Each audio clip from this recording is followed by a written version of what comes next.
আমার সাথে রব্বি লা তাযারনি ফারদান ওয়া আনতা খায়রুল ওয়ারিসিন।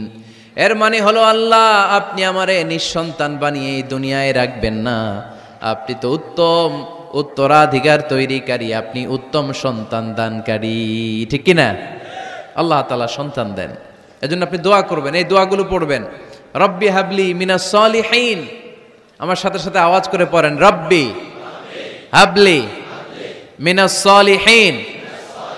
কেউ বাদ যাবেন না, আওয়াজ করে সবাই পড়ুন, রব্বি হাবলি মিনাস সালিহিন। এর অর্থ হচ্ছে, হে আল্লাহ আপনি আমাকে নেককার সন্তান দান করেন। আওয়াজ করে পড়েন আমিন। নেককার স্ত্রী, নেককার সন্তান আল্লাহর কাছে চাইতে হয় ভাইয়েরা, না চাইলে পাওয়া যায় না। আল্লাহ ছেলে বা মেয়ে কিছু একটা দিলেন, তখন শুকরিয়া করবেন কার? নাকি না শুকরিয়া করবেন? অনেকে ছেলে পছন্দ করে, মেয়ে পছন্দ করে না, আছে না নাই? যদি কেউ থেকেও থাকে, চেঞ্জ ইউর মাইন্ড, আপনার মাইন্ডটা চেঞ্জ করেন। ছেলে হোক মেয়ে হোক, শুকরিয়া করবেন কার?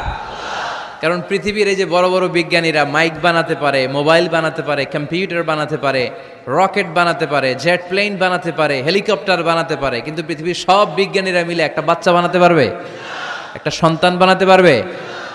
আর্টিফিশিয়াল মাঝে মাঝে রোবট বানায়। একটা রোবট আসছিল আমাদের দেশে, সোফিয়া নামে, মনে আছে? এরকম আরো ডেভেলপড রোবট তারা বানিয়েছে, কিন্তু এগুলোও কাজ করে না। এদিকে যাইতে গেলে মাঝে মাঝে ওদিকে চলে যায়। আর এগুলোর সিস্টেম সফটওয়্যার ভিতরে ঢুকাই দিতে হয়, সফটওয়্যারে যা, এর বাইরে কিছু বলতে পারে না। তাহলে গোটা বিশ্বের সবগুলো রোবট এক জায়গায় রাখলে আল্লাহর দেয়া একটা মানুষের ব্রেনের সমান হবে? এই পৃথিবীর সবচেয়ে পাওয়ারফুল কম্পিউটারের নাম হচ্ছে দি ক্রে-1 সুপার কম্পিউটার। আমেরিকার মিলিটারি বেইজে বিভিন্ন ম্যাথমেটিক্যাল ইকুয়েশন ড্র করার জন্য এই কম্পিউটার তারা ইউজ করে।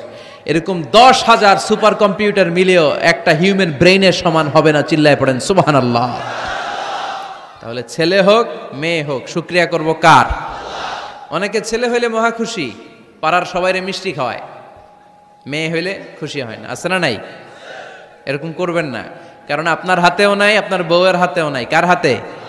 তো যেটা আল্লাহর হাতে, এটা নিয়ে আপনারা তো টেনশন কেন? আল্লাহর হাতে ছেড়ে দেন না। আবার অনেকে টানা ছেলে হইতেছে, 1 2 3 4, খালি দোয়া করে আল্লাহ একটা মেয়ে দাও, মেয়ে দাও। পঞ্চমবারে হইছে আবার ছেলে, আছে। আবার অনেকের টানা মেয়ে হইতেছে, 5টা মেয়ে, খালি দোয়া করে আল্লাহ একটা ছেলে দাও। ষষ্ঠবারও হইছে মেয়ে। এটা আমার হাতেও নাই, আপনার হাতেও নাই, ডাক্তারের হাতেও নাই। কার হাতে? তো যারটা যার হাতে, হের হাতে ছেড়ে দেন। পারবেন নাকি না শুকরি করবেন? আল্লাহ বলে, খবরদার, দুনিয়ার সবাই অনেক কিছু বানাতে পারে, অনেক কিছু তৈরি করতে পারে, কিন্তু একটা সন্তান দিতে পারে না। তুমি 6টা ছেলে পাওয়ার কারণে না শুকরি করো, মেয়ের জন্য আমার বিরুদ্ধে কথা বলো। এমন অনেক দম্পতি আছে 20 বছর কেঁদে কেঁদে জীবনটারে শেষ করে দিল। আমি এমন পরীক্ষায় ফেলেছি, একটা সন্তানও তাদের দেই নাই। আল্লাহ অনেকের কিছু দেন নাই। ছেলে দেয় কে? সবাই বলতে হবে, ছেলে দেয় কে? মেয়ে দেয় কে? ছেলে মেয়ে দুইটাই দেয় কে? আবার কাউরে ছেলেও দেন না, মেয়েও দেন না, তিনি কে?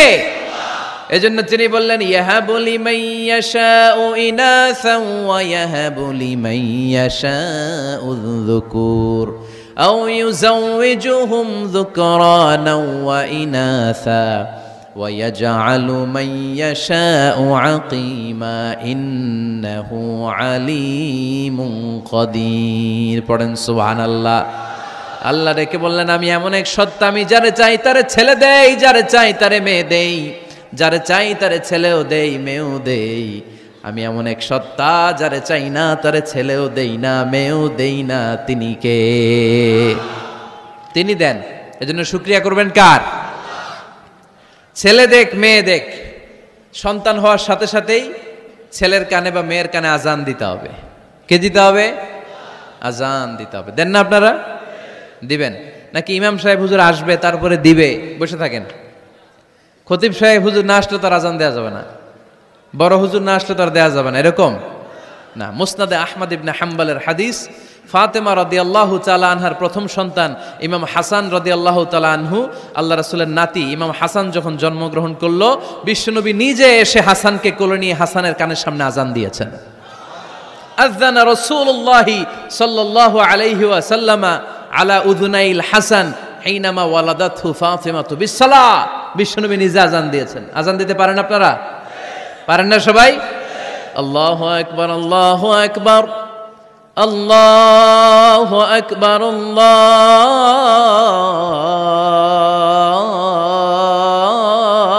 আকবার। পারেন না আযান দিতে? নিজের ছেলের কানের সামনে নিজে আযান দিবেন।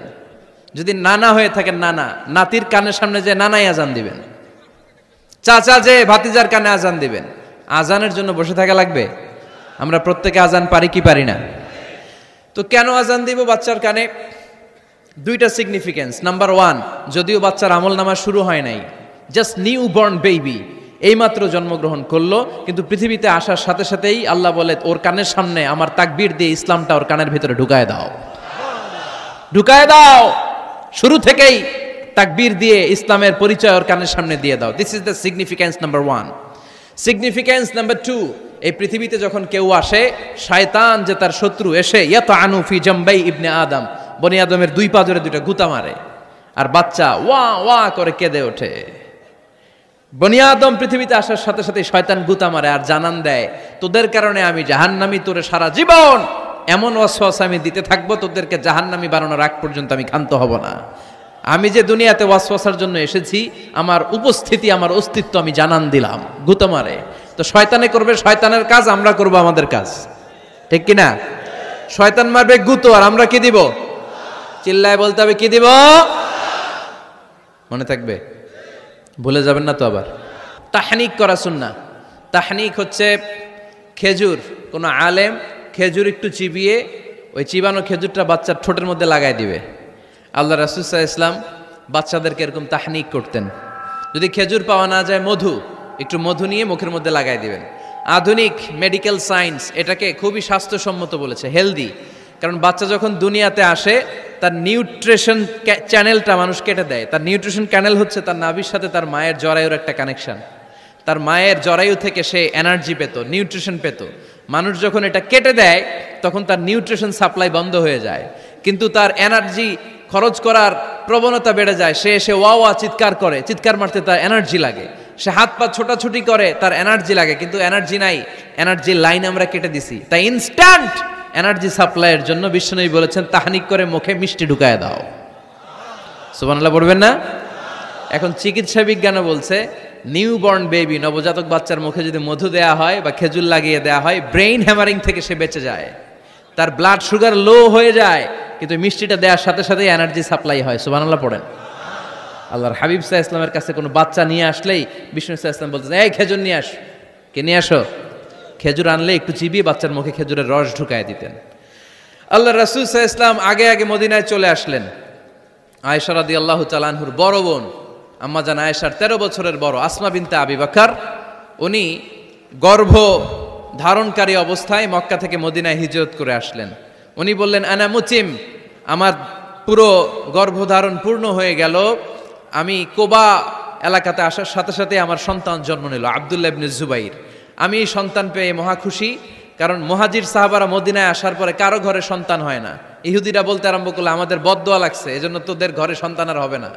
তো এই জন্য আসমা রাদিয়াল্লাহু তাআলা আনহার সন্তান যখন মদিনাতে প্রথম হলো, মদিনাতে আনন্দের হিল্লোল বইয়ে গেল। উনি ওনার সন্তানকে নিয়ে বিশ্বনবীর কোলে দিলেন। বিশ্বনবী বললেন, এই খেজুর নিয়ে আসো তো। খেজুর নিয়ে আসা হলো। বিশ্বনবী খেজুর চিবিয়ে বিশ্বনবী লালা সহ খেজুরের রস আব্দুল্লাহ ইবনে জুবাইরের মুখে ঢুকায় দিলেন। আসমা আজীবন গর্ব করে বলতেন, ফাকানা আউয়ালু মা দাখালা জাওফাহু রিকু রাসূলিল্লাহ, আমার কলিজার টুকরা জুবাইরের পাকস্থলীতে সর্বপ্রথম ঢুকেছে খেজুর মিশ্রিত আমার নবীজির থুতু। আল্লাহু আকবার। এজন্য নবজাতক বাচ্চাদেরকে আলেমদের কাছে নিয়ে গেলে দেখবেন আলেমরা খেজুর নিয়ে বাচ্চার মুখের মধ্যে লাগায় দেয়। বাচ্চাটাকে সুস্থ রাখে কে? তাহলে আমার বাচ্চা দুনিয়াতে আসলে আমি আজান দিলাম, তাহনিক করলাম, এরপরে বাচ্চার যখন বয়স 7 দিন, কয়দিন, তখন আকিকা দিতে হবে। কে দিতে হবে? আকিকা দেন আপনারা নাকি কুরবানির জন্য রেখে দেন? হ্যাঁ, অনেকে রেখে দেয়, কুরবানির সাথে মিলাইয়া দিব। হ্যাঁ, ফিকহি মাসালা এটা জায়েজ আছে, কিন্তু উত্তম হচ্ছে 7ম দিনে দেয়া। কোন দিন মনে থাকবে আপনাদের? কততম দিনে আকিকা দিবেন? সবাই বলতে হবে কততম? কুল্লু গোলাম রহিনা চুম্বি আকিকা তুযবাউ আনহু ইয়াউমা সাবিহি। সপ্তম দিনে আল্লাহ রাসূল সাল্লাল্লাহু আলাইহি ওয়াসাল্লাম ইমাম হাসান আর হুসাইন রাদিয়াল্লাহু তাআলা আনহুমা এই দুই নাতির আকিকা বিষ্ণু সাল্লাল্লাহু আলাইহি ওয়াসাল্লাম সপ্তম দিনে ছাগল দিয়ে দিয়েছিলেন। পড়েন সুবহানাল্লাহ। আনিল গোলামি শাতান ওয়া আনিল জারিয়াতি শাত। ছেলে হলে দুইটা ছাগল, ছেলে হলে কয় ছাগল, মেয়ে হলে কয় ছাগল? দিতে রাজি আছেন তো? দিয়ে দিবেন। আকিকা দেওয়ার পরে সুন্দর নাম রাখবেন। যেদিন আকিকা ওই দিন নাম। ইউদাউনা ইয়াউমাল কিয়ামাতি বিআসমাইকুম ওয়া আসমাই আবাইকুম। কিয়ামতের দিন আল্লাহ তাআলা তোমাদের নাম ধরে তোমাদের বাবার নাম ধরে ডাকবে। আল্লাহ বলবে মিজানুর রহমান ইবনে আলী আহমদ ইবনে জাইনুল আবিদিন, দাঁড়াও দাঁড়াও, বাবার নাম দাদার নাম বলে বলে আল্লাহ ডাকবে, দাঁড়াও। এজন্য ফা আহসিনু আসমাকুম, তোমাদের নামগুলো সুন্দর সুন্দর রাখো। এখন যারা নাম রাখছে বল্টু, আল্লাহ ওই দিন বলবে বল্টু ইবনে সল্টু, দাঁড়াও।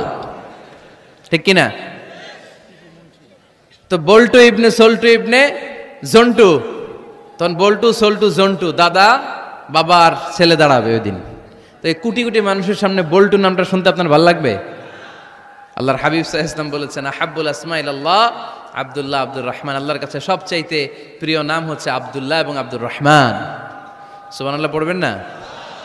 সুন্দর সুন্দর নাম রাখবেন, নামগুলো সুন্দর রাখার চেষ্টা করবেন। লিকুল্লি ইসমিন আসার, প্রতিটা নামের একটা প্রভাব আছে। আপনি জল্টু রাখলে ওটা জল্টুর মতোই হবে, আপনি সল্টু রাখলে সল্টুই হবে। আর আপনি যদি রাখেন খালিদ বিন ওয়ালিদ, এটা খালিদ বিন ওয়ালিদের মতো বাঘের বাচ্চা হবে। এই জন্য নামের প্রভাব আছে, নামের impact and influence in your life এটা অনেক বেশি। সুন্দর সুন্দর নাম রাখবেন। সপ্তম দিনে সর্বশেষ কাজ হচ্ছে বাচ্চার মাথার চুল হালাক করে দিবেন, শেভ। ডাক্তাররা যদি সাজেস্ট করে যে না বাচ্চার মাথা এখনো শক্ত হয় নাই, তাহলে করবেন না, সামান্য ট্রিম করে দিবেন। এই চুলগুলো ওজন দিয়ে এই পরিমাণে রূপা বা কিছু টাকা পয়সা দান করে